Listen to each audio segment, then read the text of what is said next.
प्रकृति में बहुत से शरीर हैं, जानवरों के, पक्षियों के, जलचरों के, परंतु संसार में सबसे दुर्लभ, सबसे उत्तम शरीर मानव शरीर है। क्योंकि जो आध्यात्मिक शक्तियां मानव शरीर में हैं, वो किसी दूसरे शरीर में नहीं।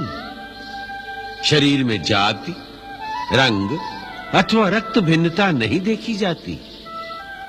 हर मनुष्य शरीर में आध्यात्मिक और मानसिक शक्ति का भंडार होता है। इसलिए हर मानव शरीर को मुक्ति का द्वार कहा जाता है।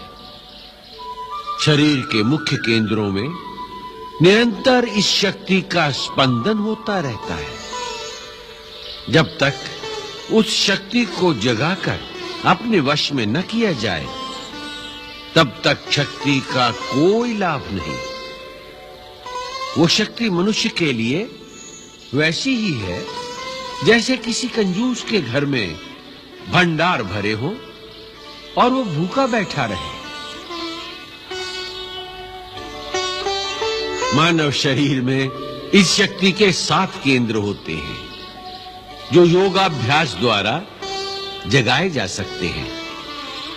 मैं तुम्हें अपने शरीर के ये 7 चक्र दिखाता हूं। ये देखिए, सबसे पहला है मूलाधार चक्र। यह शक्ति का मूल निवास स्थान है। यहाँ जिस रूप में ये निवास करती है, उसे कुंडलिनी भी कहते हैं।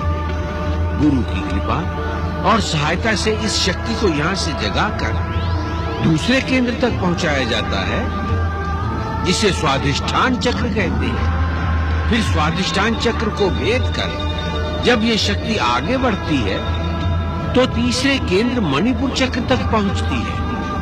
फिर मणिपुर चक्र भेद कर इस शक्ति को चौथे केंद्र अनाहत चक्र तक पहुंचाया जाता है। वहां से विशुद्ध चक्र और विशुद्ध चक्र से ये शक्ति सहस्रार चक्र को जागृत करती है।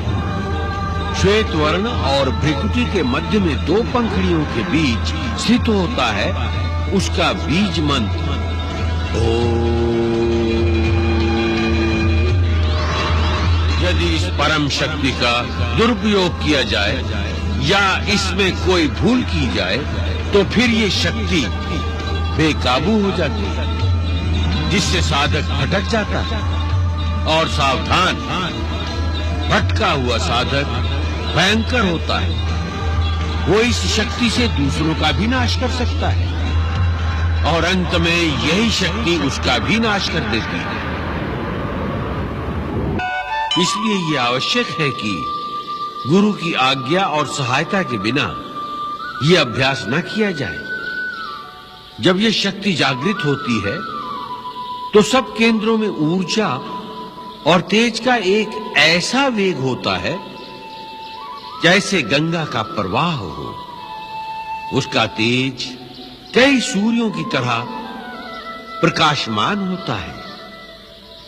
कुंडलिनी जब आगे बढ़ती है, तो साधक को चेतना की अलग अलग परतों का अनुभव होता है। यहां तक कि जब वो छठे चक्र का भेदन करके सहस्रार तक पहुंचती है, तो योगी पूर्ण समाधि में लीन हो जाता है, जहां प्रकाश ही प्रकाश है। वहां पहुंचकर एक अलौकिक आनंद की अनुभूति होती है, जहां मानव की चेतना आदि और अंत की सीमाओं को पार कर जाती है। वो परम चेतना परिसीमा है, जहां तीनों काल और समस्त लोग सदैव प्रकाशित रहते हैं, सदैव प्रकाशित रहते हैं। अरे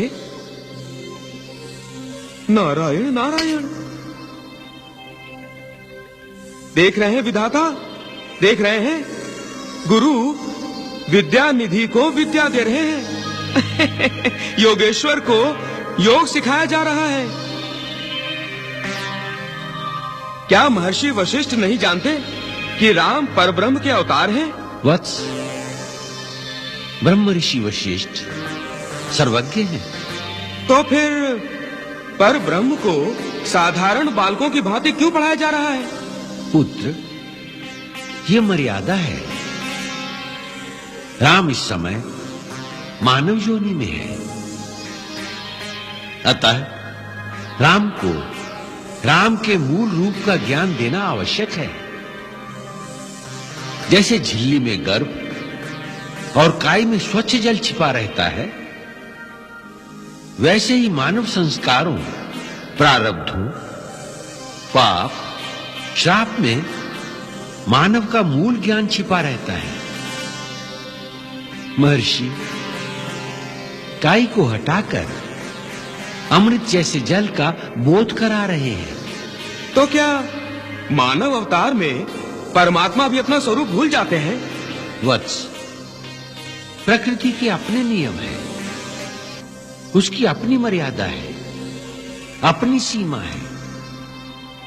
उज्ज्वल आत्मा का प्रकाश उजला ही होगा, किंतु गुरु को ऊपर पड़े आवरण को हटाना ही पड़ता है।